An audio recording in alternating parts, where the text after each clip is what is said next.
Every time you unlock your phone with no clear purpose, every time you say, just 5 minutes, and suddenly an hour disappears, you're not weak, lazy, or lacking self-control. You're experiencing something far more powerful, a carefully engineered psychological loop designed to keep you coming back. Social media addiction isn't an accident. It's the result of how the human brain evolved, colliding with modern technology that knows exactly how to exploit it. At the center of this addiction is your brain's reward system. Deep inside your brain is a chemical messenger called dopamine.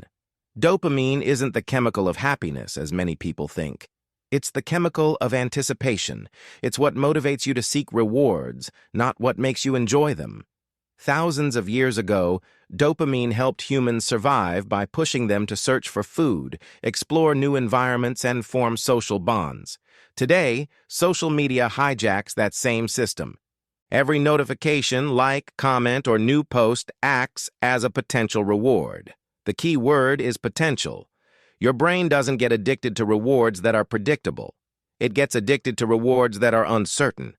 This is known as variable reinforcement, the same psychological principle used in slot machines. You pull the lever, and sometimes you win, sometimes you don't. That uncertainty keeps you pulling again and again. When you refresh your feed, your brain treats it the same way. Will there be a new message, a like, a viral post? That uncertainty causes dopamine to spike before you even see what's there. This is why scrolling feels almost automatic. You're not scrolling for content.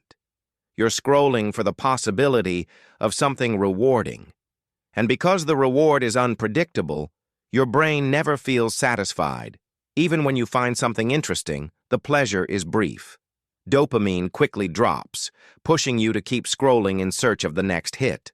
This creates a loop of craving, checking, and temporary relief that repeats over and over.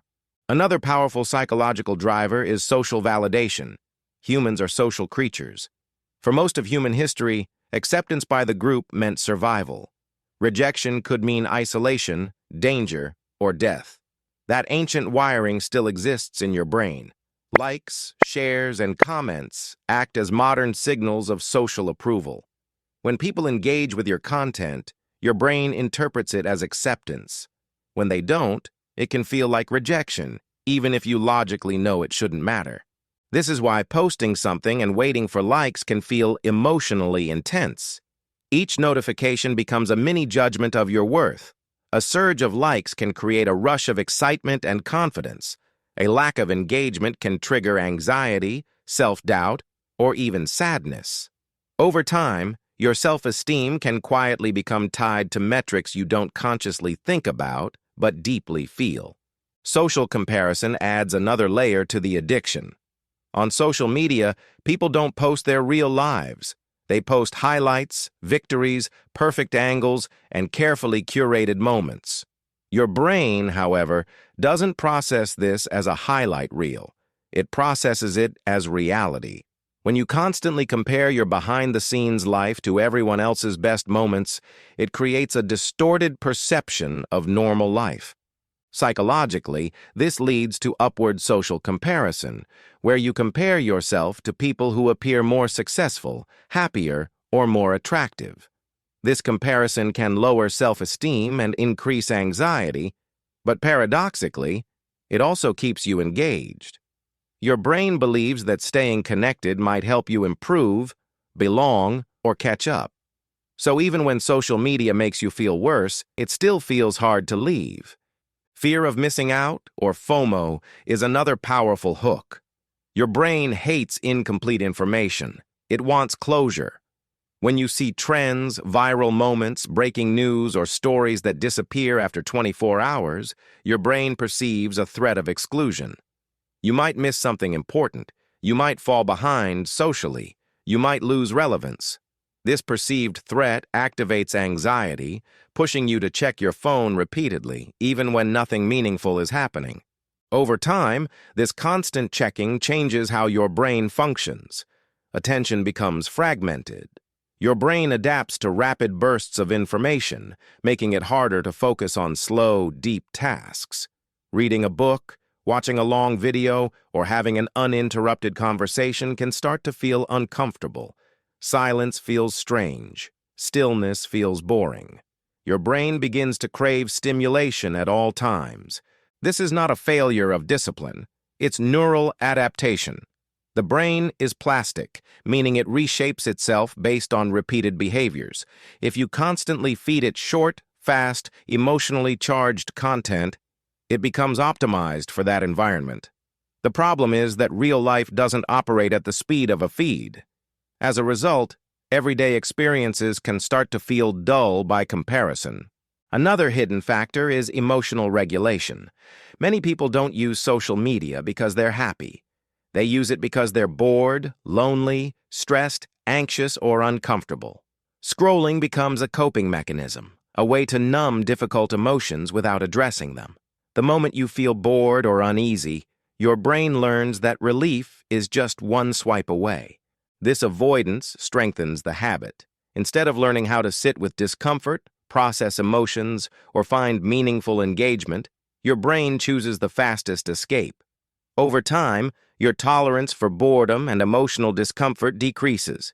You reach for your phone not because you want to, but because your brain has learned it as the default response.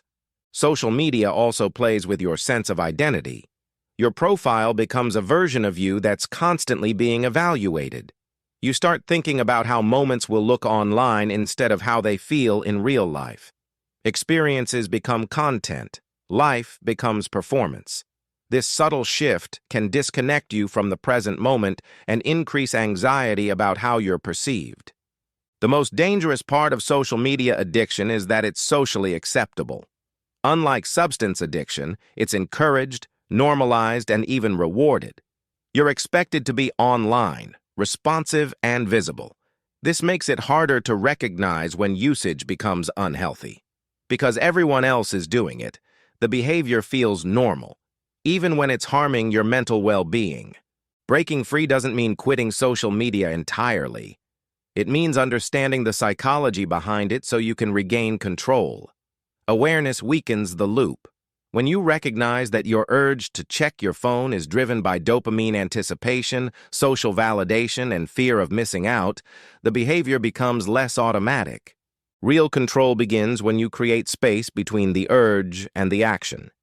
That pause allows your rational brain to step in. It allows you to ask whether you're actually choosing to scroll or simply reacting.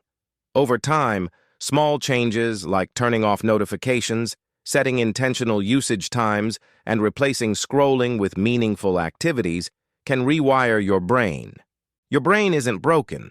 It's doing exactly what it was designed to do: seek connection, novelty, and reward. The problem is that social media offers these things in a concentrated, artificial form that overwhelms your natural limits. Understanding this doesn't make you immune, but it makes you powerful. When you stop blaming yourself and start understanding the hidden psychology behind social media addiction, you take the first step toward freedom, not by force, but by awareness. Not by quitting cold turkey, but by choosing how and when technology fits into your life. Because the moment you understand the game, you're no longer just a player.